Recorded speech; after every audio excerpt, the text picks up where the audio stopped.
In the year 581, a group of Chinese migrants drifting far off the coast in their wooden junks came upon a lush green island rising out of the South China Sea. A landing was made, and in time a colony grew. These early colonists named their discovery taiwAn, which means terraced bay.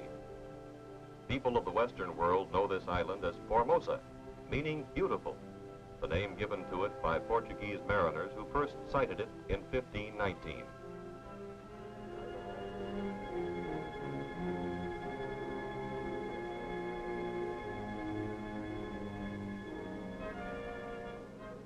Lying like an emerald leaf in the vast eastern Pacific basin, Formosa, with its more than 10 million people, is about the size of our state of Maryland.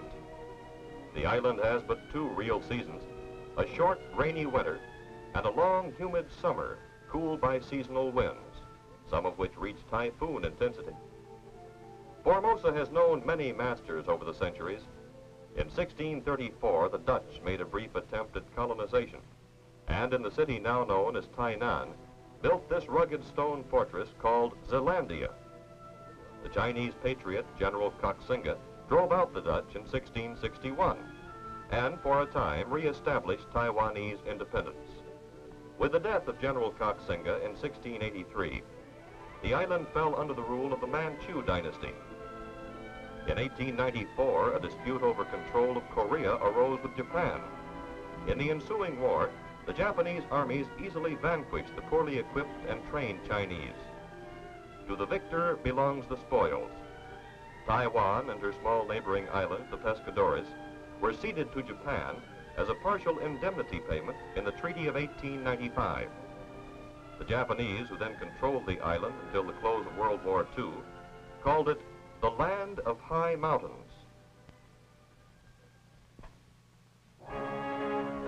Despite the many outside influences over the centuries, the Formosans have remained truly Chinese. There has been no intermarriage with the island Aborigines and very little with the Japanese. Today they are a pure, vigorous, and vital race. Their dialects and customs are but little altered from those of their ancestors in Fujian province on the China mainland. All of her many colorful names, beautiful, terraced bay, land of high mountains, can present but a surface glimpse of Taiwan, for her real destiny is in the hearts of her people. Today they stand alone as the home and last hope of free China.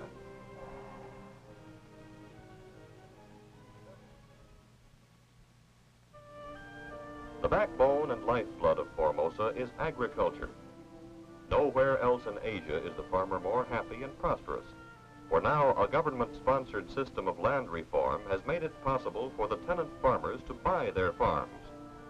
The landowners receive 70% of the value of the land in cash, the remainder in the form of stocks in government-owned industries. Thus today, the Taiwan farmer's proudest boast is always this: for the first time in his life, he owns the soil on which he works. Nearly every farmer has his patient, slow-moving water buffalo to help him turn the earth. Waterfowl are always plentiful, for duck, prepared in any of 100 different ways, is a delicacy on any Chinese menu.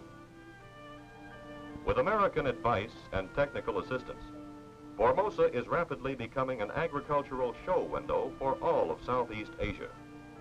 Her land areas are limited, and to keep pace with the ever-growing population, farming methods must constantly be improved to give a higher crop yield. The average farm family of 7 working adults and numerous small children subsists unbelievably on 3 acres of ground. Nowhere else on earth is the land so intensively cultivated. Not a single square foot of tillable soil is wasted. Rice, of course, is the staple food of the people and the nation's #1 crop. The island's subtropical climate is so ideal for its growth that in many areas 2 crops a year can be harvested with an annual total of more than 2 million tons. Taiwan is unique among Asian countries in that she grows more rice than she needs. 200,000 tons a year are exported to Japan and Southeast Asia. Rice needs, besides plenty of water, much back-breaking hand cultivation. There is a folk song popular among Asian peoples, the refrain of which goes, "Planting rice is never fun. Bend your back till setting sun."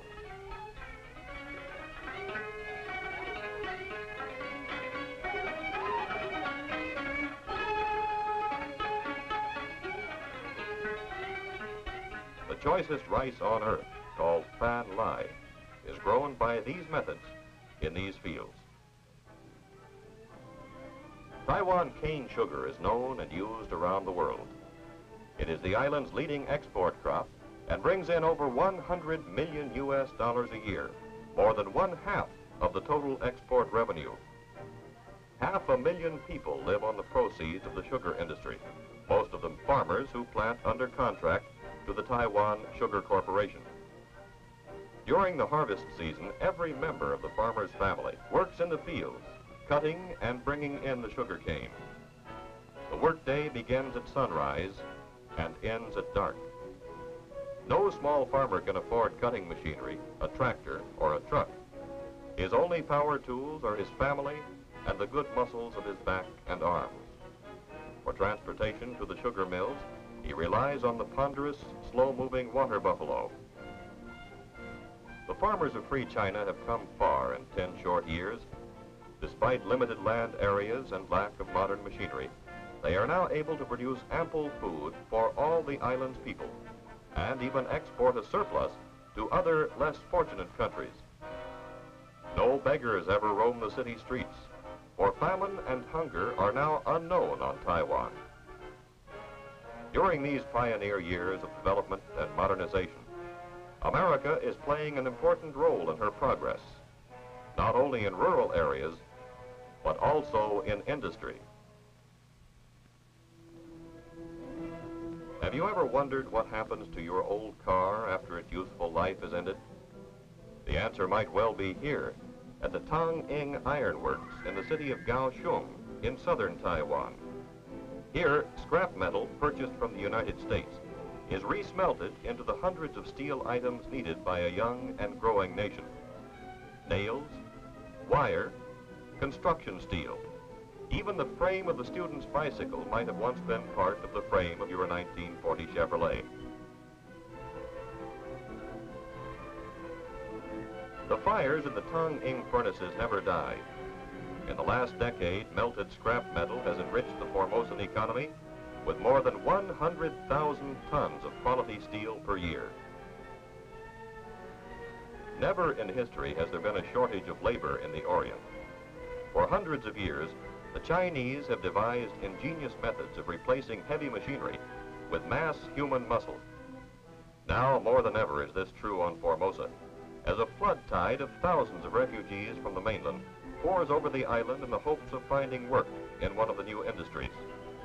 And work is found for all who come. In 10 years, more than 6,600 new factories of all kinds have been built, and all are expanding and prospering. This mushrooming of industrialization has raised the Formosan standard of living to a place in the Orient second only to that of Japan.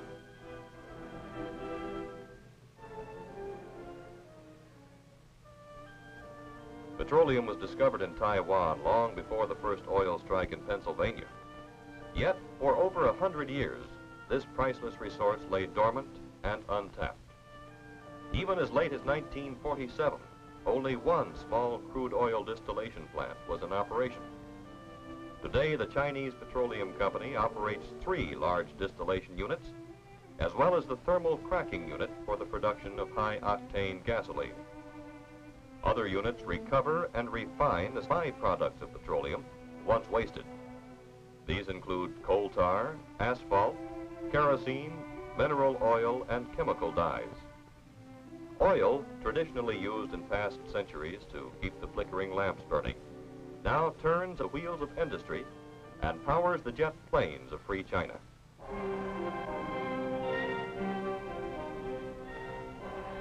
Nowhere is the Chinese workman's skill with his hands more evident than in Formosa's cottage industries. These thousands of miniature factories, often owned and operated by members of a single family, are an essential part of the country's economy. Building material industries are expanding to keep pace with the boom in new construction.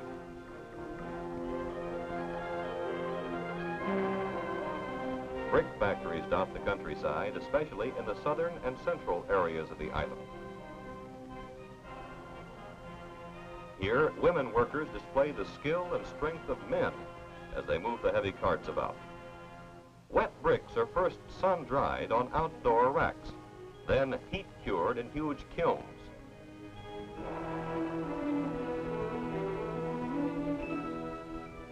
Final delivery to the building contractor is accomplished with the old, reliable ox cart. Charcoal factories are a small but important industry in cities and villages where wood and twigs for the kitchen fires are scarce. Bamboo trays full of cornstarch are set out to dry each morning. By evening, the sun and wind have evaporated the thick liquid to a powder to be packaged and made into puddings and confections around the world. Unmarried girls, when working out of doors, cover themselves from head to foot in sun-protecting clothing. Only their smiling eyes show from beneath the woven bamboo coolie hats perched upon their closely wrapped heads. Homemade egg noodles drying on bamboo racks by the roadside may not tempt the appetite in this form, but when simmered together with freshly cut cabbage and a savory chicken broth, it's an outdoor cafeteria-style banquet for the children of Taiwan.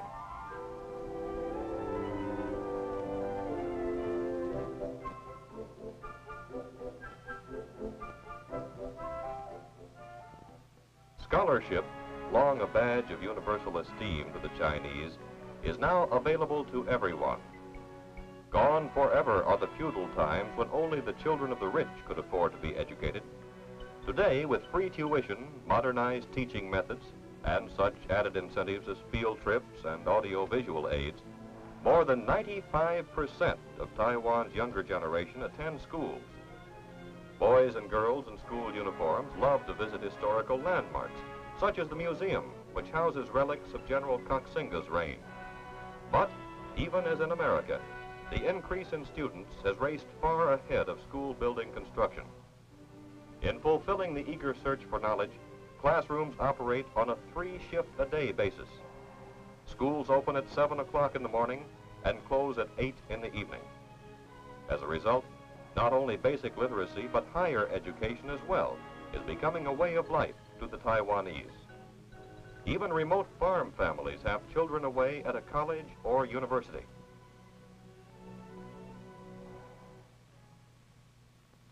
Taiwan's birth rate is among the highest in the world, and the temple courtyards make fine playgrounds for the children.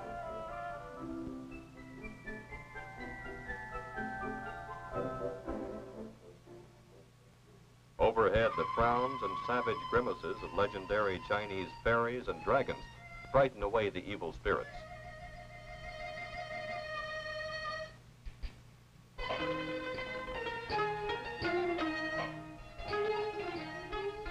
Most Taiwanese are followers of Buddhism, the greatest and gentlest of the many Oriental religions. Like numerous other forms of worship, Buddhism teaches that mankind's fate in the hereafter is influenced by his conduct while on earth. The veneration of idols, burning of incense, and the offering of sacrifices is a part of the daily life of every Taiwan Buddhist family. Replicas of the kitchen god and various other good luck charms are found in every native home. Christianity, however, is known and respected throughout the island, and missionary work is expanding. Mission schools and seminaries are teaching classes of native ministers to take over the work of bringing Christianity to their fellow men. Sunday morning services at the village church are well attended, for here on Taiwan, the people's right to worship the religion of their choice is one of the basic freedoms.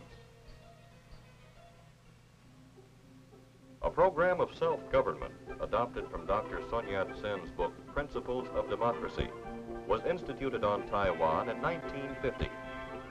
Local magistrates, councilmen, and assemblymen are elected every 2 years.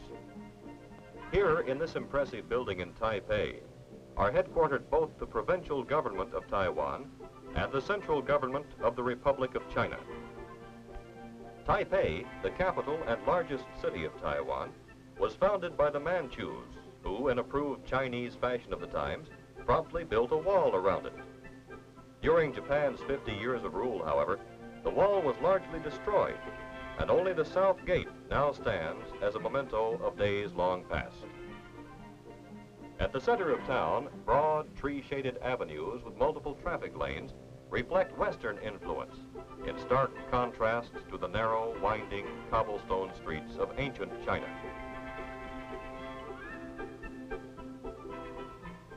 The ugly outlines of bomb shelter entrances disfigure many otherwise picturesque streets, a grim reminder of the constant threat of armed aggression.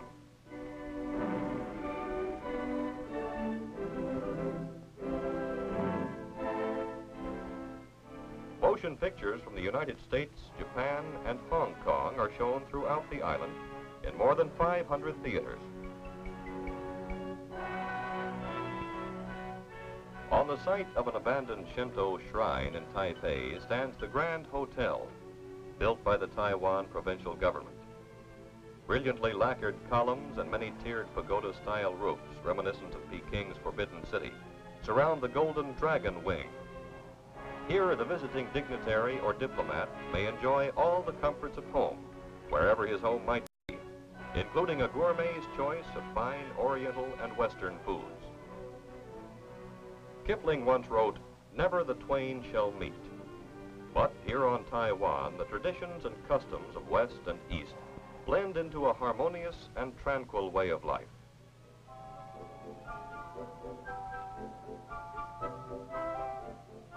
A shopkeeper smiles with pleasure at our interest in his colorful works of art.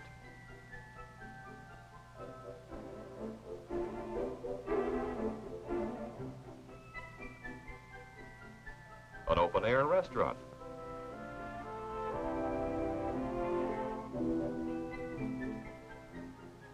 A water chestnut vendor.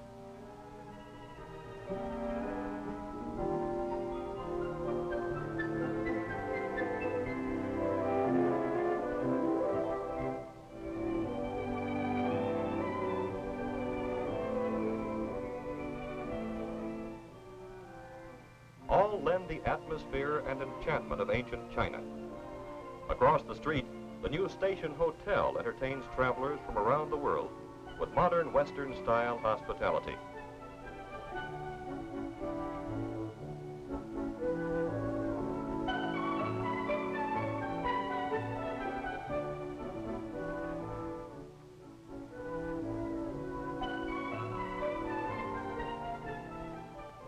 On a teeming side street, a candy man shapes a sweetened almond paste into picturesque little birds and animals.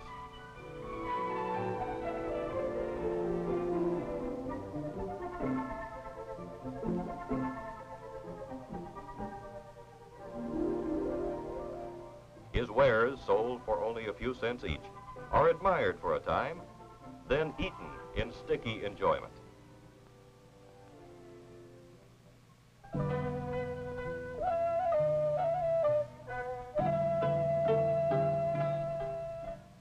Plaintive sounds of drum and flute clear the thronging streets.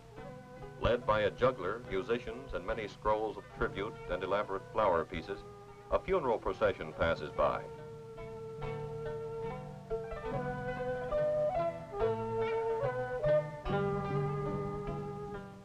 Many of the mourners are professionals, hired for the occasion, and have no connection or relationship with the deceased.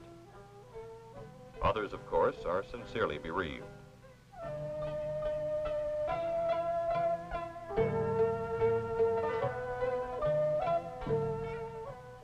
With features hidden by a sackcloth covering, the chief mourners hold on to a length of muslin to avoid going astray, for the procession must wind through many miles of city streets and country roads on the way to the gravesite.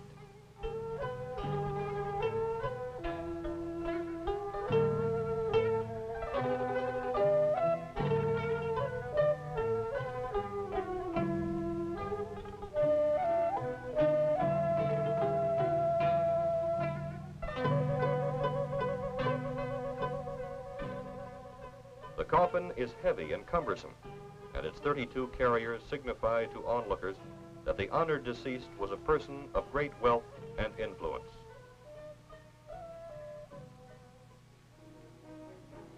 Public transportation is plentiful and cheap on Taiwan. A network of highways, railroads, and civil airlines offers fast and reliable service to all parts of the island. The Taiwan Provincial Railway operates 675 trains, carrying a daily total of some 300,000 passengers and 50,000 tons of freight. To handle the constantly increasing flow of traffic, the provincial government is rebuilding roadbeds, highways, and bridges, and improving equipment and station facilities. Demand for bus travel has increased tenfold in the last decade, as construction of new roads brings national parks and recreation areas within easy reach of a travel-hungry public.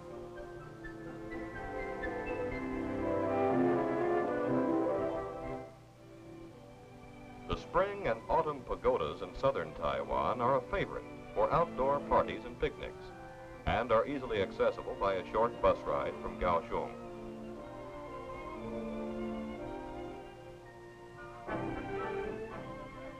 During the last 2 years, the 120-mile east-west highway has been completed, joining the China Sea to the Pacific Ocean. This sky-high roadway crosses the towering 10,000-foot passes of the Central Mountain Range and winds its snaky trail through Taroko Gorge, comparable in scenic splendor to California's Yosemite.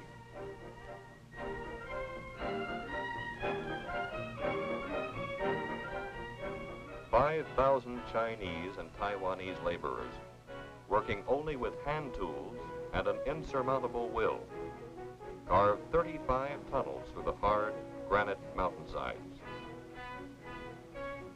5 modern bridges span the cavernous valleys and ravines.